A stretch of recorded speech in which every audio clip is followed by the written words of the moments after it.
Bonjour à tous. Alors cette intervention vidéo sera envoyée dans le cadre d'un emailing en début de semaine prochaine, accompagné de questionnaires, accompagné de rappels, de documents, de liens sur, on va dire, un résumé vraiment exhaustif de l'action de GL Citoyen. Il sera envoyé bien sûr aux adhérents, c'est évident. Il sera envoyé aussi aux sympathisants. Nous avons beaucoup de sympathisants qui ne sont pas encore adhérents, mais ça ne saurait tarder. Je vais l'envoyer aussi, on va dire, à tous les contacts. En fait, c'est très simple. À tous les contacts que j'ai croisés, avec qui j'ai discuté au téléphone, sur les réseaux. Enfin, tous ceux qui ont le potentiel, à mon avis, à notre avis, pour aider cette initiative, qui n'ont pas encore eu le déclic pour vraiment se motiver. Alors, je me dis que les contacts datent des fois de un an et demi. Entre-temps, la situation a évolué. Je pense qu'il y a eu quelques, on va dire, des évidences qui arrivent un petit peu dans l'esprit des gens, et peut-être eux, et donc peut-être il y aura eu entre-temps le déclic. Donc tout ça sera envoyé, je pense, mardi ou mercredi. Alors, je vais quand même faire un rappel général ici, par contre très résumé. Rappel de la démarche. La démarche OGL Citoyen, au départ, c'est la réaction d'un simple citoyen que je suis, qui n'a rien d'un politicien, je crois que ceux qui me connaissent l'ont remarqué, et qui a décidé, sur la base de trois, on va dire, c'est pas des postulats, mais trois idées forces, on va dire. Stop au tout politicien. J'ai l'impression, et je crois que je suis pas le seul, qu'on arrive un petit peu au bout d'un système, du système, et notamment du système des partis à l'ancienne, des politiciens à l'ancienne, des tons, de la démagogie à l'ancienne, etc., avec les énarques derrière et les petites gestions de boutiques, on va dire. Bon. Donc le stop au tout politicien. Ensuite, ce qui est intéressant, enfin, je trouve ce qui est original, qui devrait être logique mais qui ne l'est pas, c'est de penser au quoi avant le qui. C'est-à-dire de penser à qu'est-ce qu'on va faire, le programme précis, intelligent, pas démago, pas fluctuant en fonction des sondages. Et ensuite, on voit qui sera le pilote. Alors je sais que ça va à l'encontre, le quoi avant qui, pour l'instant ça passe pas. Hein. Je vais vous dire, les gens sont habitués depuis 40 ans à la Ve République, l'homme providentiel, le messie, enfin bref, on attend tout d'un homme comme si c'était un magicien. Alors qu'on s'est aperçu, et là j'y reviendrai plus tard, on s'est aperçu que les hommes magiciens, ça n'existe plus. Il faut voir juste le casting politique, et on comprend que ça n'existe plus. Donc il vaut mieux, à mon avis, à notre avis maintenant, au départ j'étais seul, il vaut mieux construire un projet, un vrai projet solide, avec des idées citoyennes, avec des idées qui partent d'en bas, qui tiennent compte des aberrations. Vous savez, les policiers les énarques dans leur bureau, c'est un peu facile de dire ça, mais ils sont un peu déconnectés, c'est la vérité. Ils ne sont pas dans le café du commerce. Hein. Ils ne savent pas comment les gens de la rue, les gens normaux comme moi, prennent les choses. Bon, bref. Donc on a dit stop au tout politicien, le quoi avant le qui, et tout ça, ça veut dire quoi? Ça veut dire construire autre chose. Puisque ce sont deux bases déjà qui ne sont pas du tout les bases de nos partis politiques actuels. Donc ça c'est la démarche. Alors ensuite, quand j'ai dit, je me suis dit tout ça tout seul, hein, j'ai dit tiens, sous forme de défi, c'était pendant la campagne 2017, j'ai dit tiens, je vais écrire une trame de programme. Voilà, moi si j'étais, comme tout le monde s'est dit un jour, hein, si j'étais président, qu'est-ce que je ferais? Et donc je me suis quand même documenté, hein, parce que j'étais pas du tout à la page, si j'ose dire. Et j'ai écrit une trame de programme, qui m'a paru pas mal finalement, elle était très incomplète, hein, qui était originale, notamment dans la modernisation de la République, mais bon, après il y a eu les élections, je l'ai mise dans un tiroir. Et ensuite, quand j'ai vu, au bout de quelques mois, Macron, et j'ai compris qu'il serait la couche finale sur notre nation, qu'il est là pour la détruire, enfin bon, on en parlera plus tard, je me suis dit, il faut que je fasse quelque chose, même si je suis personne. J'ai dit, je vais aller sur les réseaux sociaux, en l'occurrence sur Twitter, et donc la deuxième phase, c'était de trouver des citoyens motivés comme moi, des citoyens constructifs, qui ne sont pas forcément encartés ou pas encartés, enfin peu importe, des gens qui ont envie de bouger, qui ont envie de tenter de construire autre chose, vu la gravité de la situation. Voilà. Donc je suis arrivé en fin 2017 sur Twitter, et depuis, j'harcèle tout le monde, j'interpelle tout le monde. Oui, je suis un peu la mouche du coche, je dis des vérités que, je suis désolé, que beaucoup n'osent pas dire en public. Alors ça me vaut beaucoup d'ennemis, ceux qui me connaissent sur Twitter ils le savent, beaucoup de dénonciations, de suspensions de comptes, et je repars à zéro, etc. Mais quand même, je dois avouer, ça c'est le point positif, il y a quand même des gens qui m'ont vu tout au long de ces années-là, et qui peu à peu se disent, bon, ce type-là, il est un peu spécial, des fois il est un peu fou, parce qu'il est optimiste, parce qu'il croit que tout est possible quand on le veut, Mais on ne peut pas douter, je pense, de son honnêteté, sa sincérité, sa motivation, et quelques compétences quand même en termes d'analyse. Voilà. Donc ça, c'est la démarche, et voilà où nous en sommes. Rappelons les 6 postulats. Les 6 postulats du programme EJL, qui sont assez originaux, il faut dire, et dont certains ont valu quand même des réactions très négatives, dans le sens un petit peu hystérique. Alors, le premier, il n'y a pas d'ordre de toute façon, mais on va dire que le postulat que moi je classe en numéro 1, c'est que la Ve République n'est plus adaptée aux hommes de notre époque.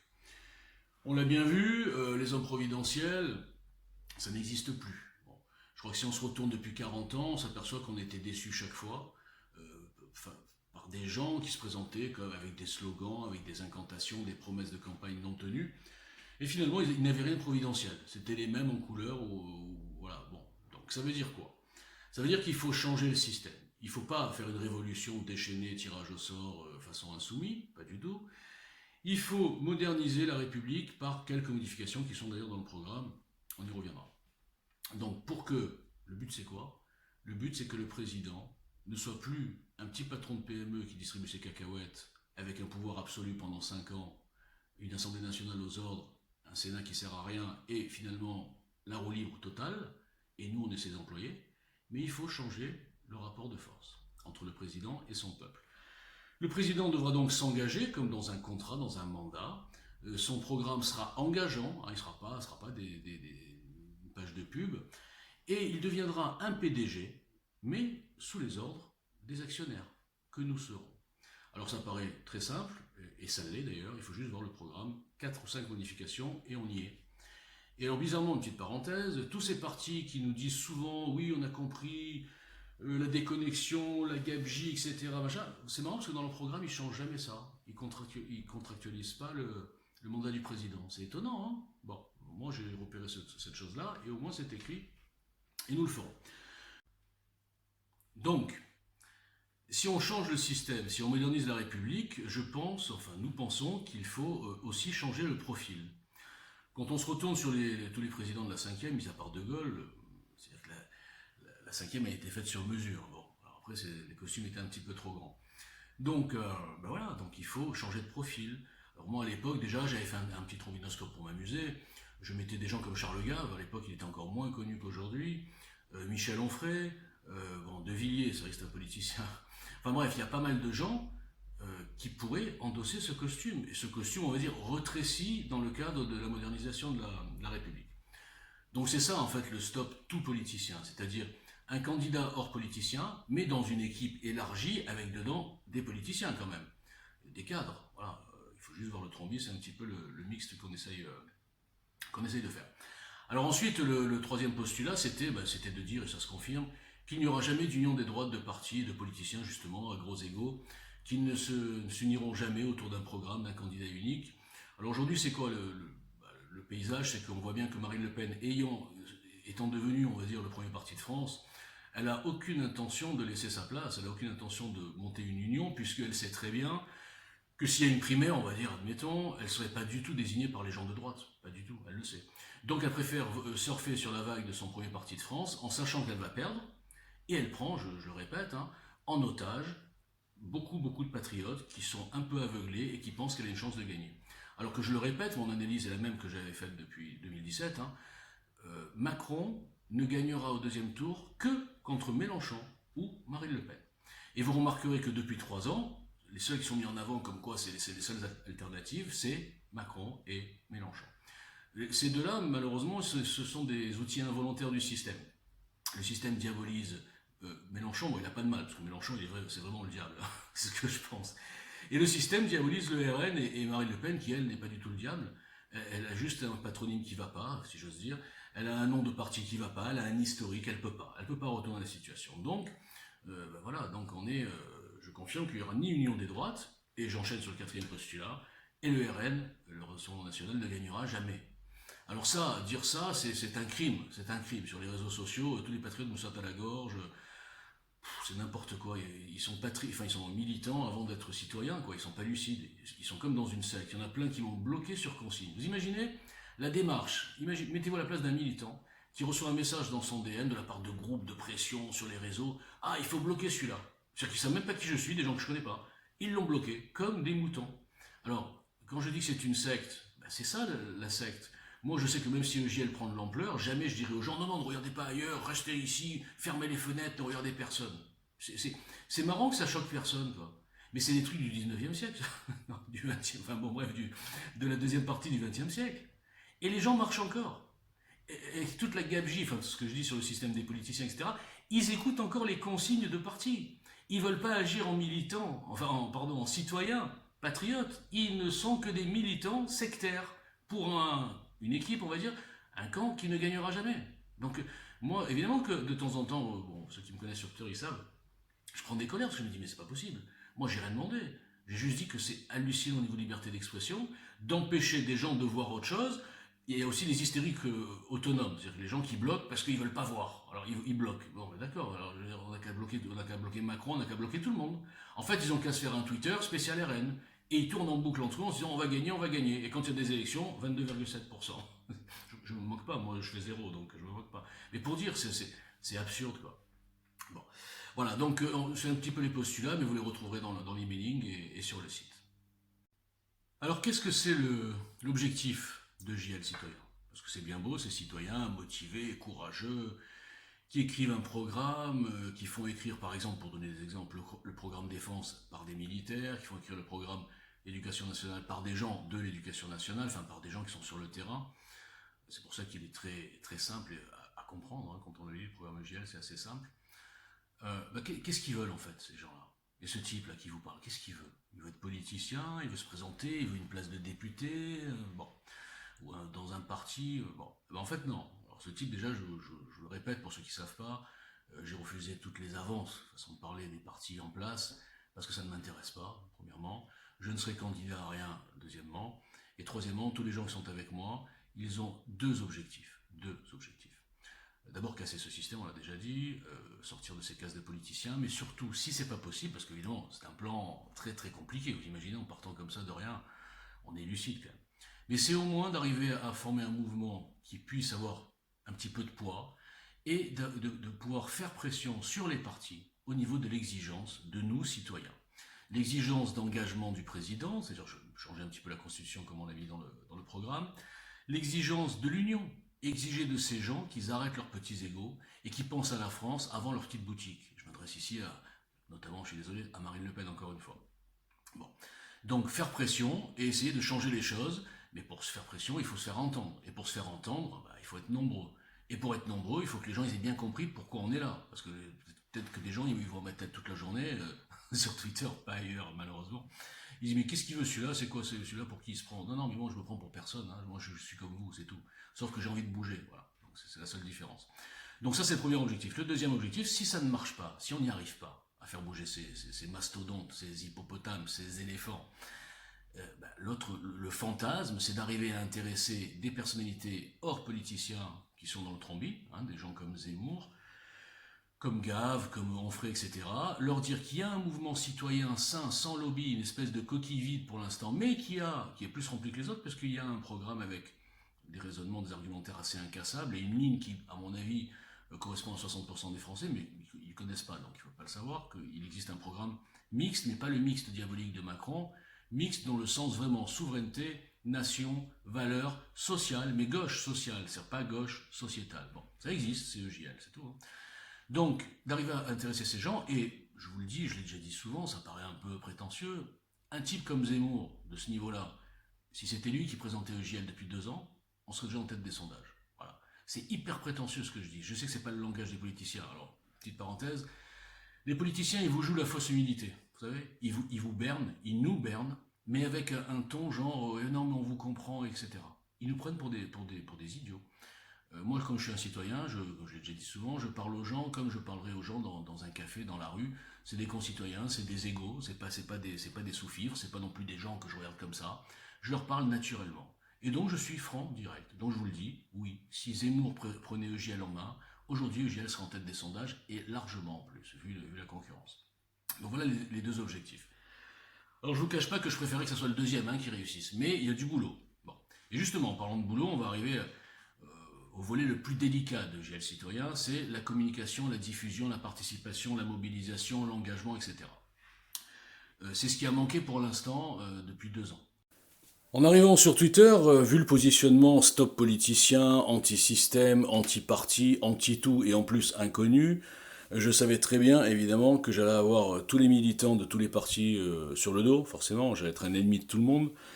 De par le programme, on va dire novateur, il est déstabilisant. Hein. Sur une mesure, on peut me traiter d'extrême gauche et sur l'autre d'extrême droite. Donc ça me fait des ennemis partout.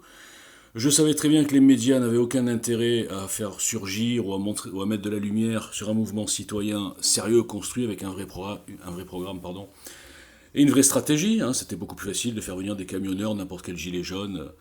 3 semaines avant, le mec était dans son camion et d'un coup il devient leader politique, sans programme, sans réflexion, sans rien. Mais bon, c'était sûrement pour ridiculiser justement les initiatives citoyennes. C'est pour ça qu'on les a vues sur tous les plateaux. Ne rêvez pas.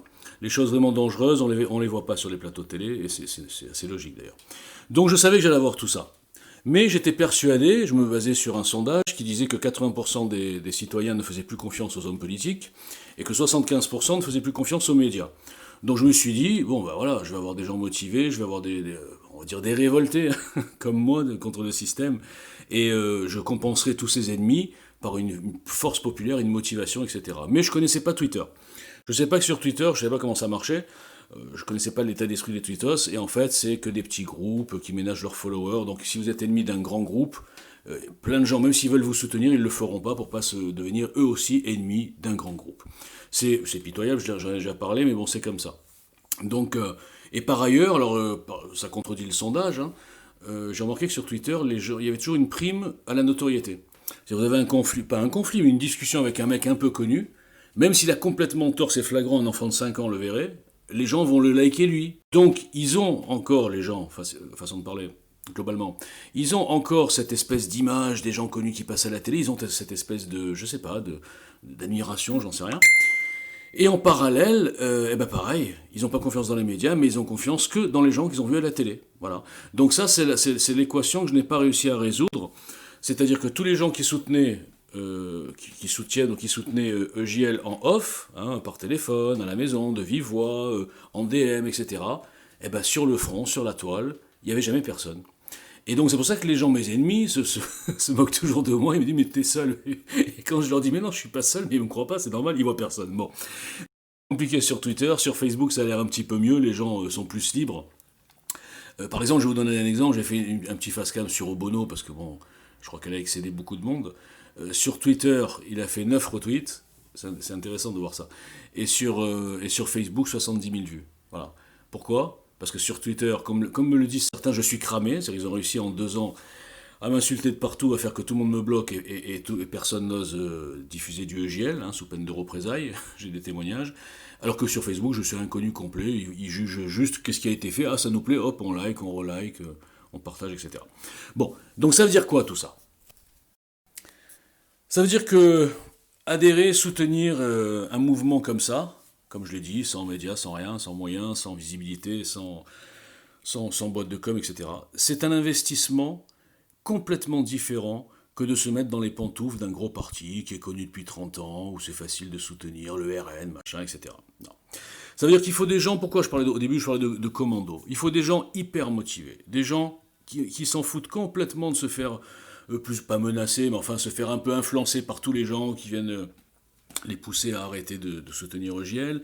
Il faut que ce soit des gens qui comprennent que s'ils ont le temps, diffuser du EJL avec leurs mots, etc.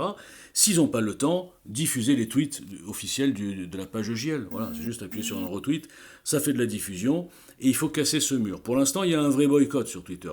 Donc ça veut dire que c'est un investissement de temps. Je mettrai d'ailleurs un petit questionnaire dans l'emailing, là, dans le document, pour voir les gens qui sont motivés et qui ont envie de bouger. Et surtout ce qu'ils attendent, quelles sont leurs aspirations, etc. Parce que il faut que je commence à comprendre mes concitoyens. Voilà. Parce que moi, pour l'instant, je vois beaucoup de contradictions que j'arrive pas à démêler, quoi, en fait. Donc je me bats tout seul, de temps en temps je m'énerve, mais en fait, pour l'instant, c'est un peu bloqué. Voilà, c'était un petit peu long, mais là, vous avez absolument tout pour comprendre EJL. Tout pour comprendre que EJL est le mouvement avant-gardiste, novateur, ancêtre des Gilets jaunes, on peut le dire, le seul qui est vraiment anti-système, le seul qui n'a pas peur de dire les choses, le seul qui n'a pas peur non plus de la classe politique, hein. Il faut voir le programme, vous comprendrez pourquoi je dis ça, le seul qui est vraiment sain, voilà, et qui est vraiment, et quand je parle du mot citoyen, bah c'est vraiment citoyen, hein. C'est des citoyens qui écrivent le programme et on parle tous les jours et c'est une vraie équipe. Et il peut y avoir un déclic, quand les gens comprendront que le RN n'a aucune chance, quand les gens comprendront que ce système politique des vieux partis est mort, quand les gens comprendront qu'il ne faut pas trop s'attacher au départ sur le qui, quel est le candidat, mais d'abord sur un projet, quand ils comprendront tout ça, je pense qu'ils seront intéressés par EJL. Voilà. Et il faut qu'ils soient courageux aussi, hein, parce que c'est très difficile de démarrer en étant complètement inconnu, ostracisé, cabalisé, dans le sens cabale, hein, pas cabalistique. Et donc c'est très compliqué, mais il faut y croire, parce que c'est ce que je dis depuis le début, vu la situation, ça n'est qu'un OPNI, un objet politique non identifié, qui pourra surprendre la tenaille Macron et toute sa clique. Quand on voit que les LR vont peut-être passer un accord, enfin bon j'y crois pas trop, mais on s'aperçoit qu'il y a un mur devant. C'est-à-dire qu'il faut un truc vraiment complètement imprévu pour casser tout ça. Sinon, je pense que vous le savez tous, ça sera Macron au similibus et la fin de notre nation. Donc même s'il y a une chance sur 1000, moi en tout cas depuis 3 ans, je suis hyper motivé et je l'attends jusqu'au bout. Et rien ne m'arrêtera, hein, dans la tentative je veux dire. Mais c'est évident que si je suis pas assez entouré, s'il n'y a pas une masse populaire qui comprend tout ça, bah ça aurait été une belle tentative, voilà, une belle tentative honorable. Hein, mais bon, voilà. À vous de jouer les gars, à bientôt.